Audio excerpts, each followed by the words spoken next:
ان لوگوں کے ساتھ تو گزارا ہو سکتا ہے جن کی طبیعت خراب ہو، ان کے ساتھ نہیں جن کی تربیت خراب ہو۔ ایک حد تک درد سہنے کے بعد انسان خاموش ہو جاتا ہے، پھر نہ کسی سے شکایت کرتا ہے اور نہ ہی کسی سے امید رکھتا ہے۔ خوشی وہ واحد خوبصورت چیز ہے جو ہمارے پاس نہ بھی ہو تو ہم دوسروں کو دے سکتے ہیں۔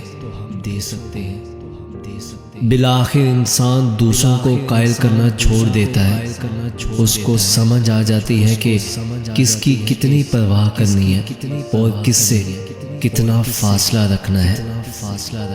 قدر تو وہ ہوتی ہے جو کسی کی موجودگی میں ہو، جو کسی کے بعد ہو اسے پچھتاوا کہتے ہیں۔ اپنے وہ نہیں ہوتے جو آپ کی غلطیوں کا تماشا بنائیں، بلکہ اپنے وہ ہوتے ہیں جو آپ کی غلطیوں پر پیار، مان، بھروسے اور احترام کا پردہ ڈالیں۔ جتنا مرضی بھاگ لیں، جتنا مرضی ہاتھ پاؤں مار لیں، مگر کس نے کس کو کہاں، کب اور کیسے ملنا ہے، یہ فیصلے کہیں اور ہوتے ہیں۔ گلاب کی ان پتیوں کی طرح بنو جو اپنے مسلنے والے کے ہاتھوں میں بھی خوشبو دیتی ہے۔ ہم اس بد نصیب معاشرے کا حصہ ہیں جہاں حسن کا معیار گورا رنگ ہے اور عقل کا معیار انگریزی زبان ہے۔ کتابوں اور مشاہدوں سے انسان سیکھتا ضرور ہے، مگر جو بات خود تکلیف سہ کر سمجھ میں آتی ہے وہ کوئی دوسرا نہیں سمجھا سکتا۔ رب کے عشق میں ایک مقام وہ بھی آتا ہے کہ دعا تو دور کی بات ہے، انسان صرف سوچتا ہے اور رب نواز دیتا ہے۔ زندگی کے سب سے مہنگے سبق سستے لوگ ہی سکھاتے ہیں۔ انسان کی اوقات نہیں کہ وہ اللہ کا قرب حاصل کرے، اللہ جسے پسند کر لیتا ہے اس کو عیبوں سمیت اپنی طرف کھینچ لیتا ہے۔ جس دروازے سے شک اندر آتا ہے محبت اور اعتماد اسی دروازے سے باہر نکل جاتے ہیں۔ ایمان وہ ہے جو دل میں داخل ہو کر کردار میں ظاہر ہو۔ نفرت کا جو بیج آپ بوتے ہیں اس پیڑ کا کڑوا پھل بھی آپ کے حصے میں آتا ہے۔ اسی لیے ہمیشہ نفرت کو محبت سے بدلیے۔ محبت انتہائی خوبصورت چیز ہے مگر عزت انمول ہوتی ہے۔ اگر کچھ مخلص لوگ زندگی میں نہ ہو تو زندگی گزارنا مشکل ہو جائے۔ اعتبار وہی جچتا ہے جہاں محبت کی قدر الفاظ سے نہیں عمل سے کی جاتی ہے۔ ہمدردی ایک ایسی چابی ہے جو دلوں کے بند دروازے کھول دیتی ہے۔ گلاب کا کوئی بھی نام رکھ دیا جائے لیکن اس کی پہچان خوشبو ہی رہے گی۔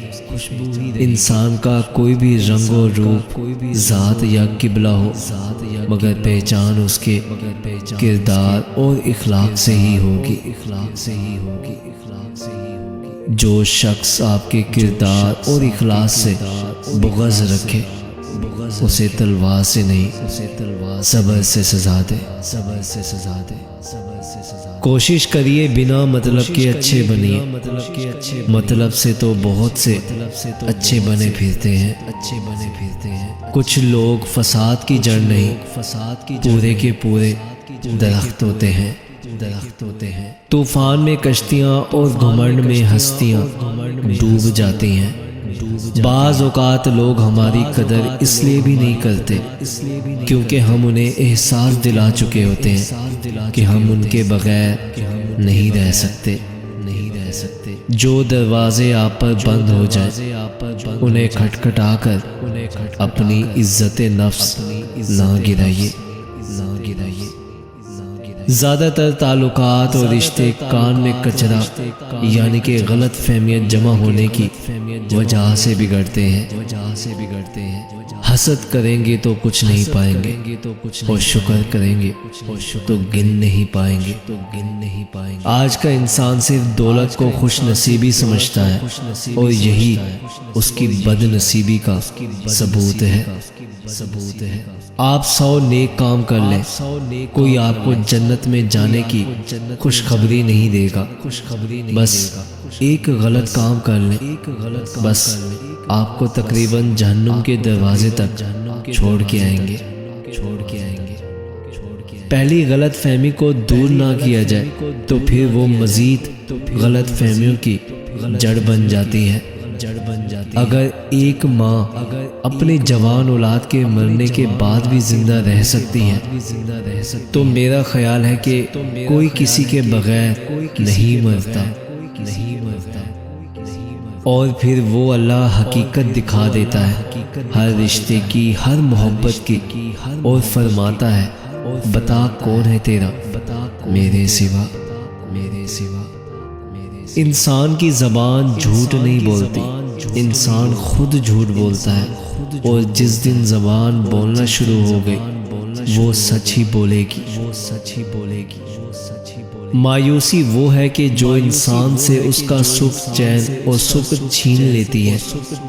انسان کے پاس جو موجود ہوتا ہے اس کی بھی قدر نہیں کرتا۔ کسی سے توجہ کی بھیک مانگنے سے بہتر ہے خاموشی سے بیٹھے رہیے، یہی عزت نفس ہے۔ جب ہم آسانی سے کسی کو میسر آ جاتے ہیں نا تو پھر اکثر ناقدرے لوگوں کی ہماری قدر نہیں ہوتی۔ وقت کے سمجھانے کا طریقہ سخت اور قربناک ہوتا ہے، مگر یہ بھی سچ ہے کہ وقت کی سمجھائی بات حتمی ہوتی ہے اور ساری زندگی کے لیے سمجھ آ جاتی ہے۔ اگر تم غلط کو غلط نہیں کہہ سکتے تو تم غلامی کے اعلیٰ ترین درجے پر ہو۔ دوستو، مرد کے 3 کام عورت کی زندگی تباہ کر دیتے ہیں۔ نمبر 1، ہر عورت کو بری نظر سے دیکھتا ہوں۔ نمبر 2، اور وہ خود کو ہمیشہ صحیح اور اعلیٰ اور دوسروں کو ہمیشہ غلط سمجھتا ہو۔ نمبر 3، اور وہ بات بات پہ جھوٹ بولتا ہو۔